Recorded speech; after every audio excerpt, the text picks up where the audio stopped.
خبر است؟ در کاخ من؟ با زن من؟ تنهایی چه کار میکردی؟ زلیخا توضیح بده. جناب پوتیفار، من در استراحتگاه خود بودم که جناب یوزارسی فوراً مزاحم می‌خواهد. حقیقت دارد؟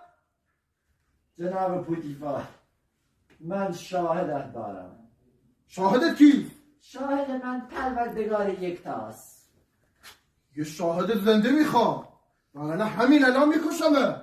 جناب پوتیفار، شاهد من دختر خاله زلیخا پیسین است. آره به مسخره گرفته.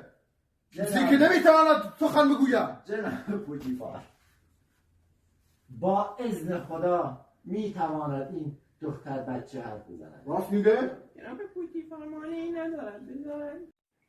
وارد شود.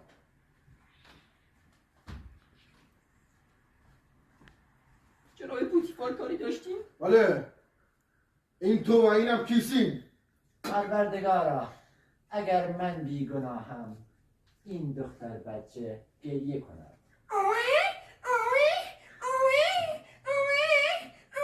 بفرمایید جناب پوتیفار، اینم از شاهد من.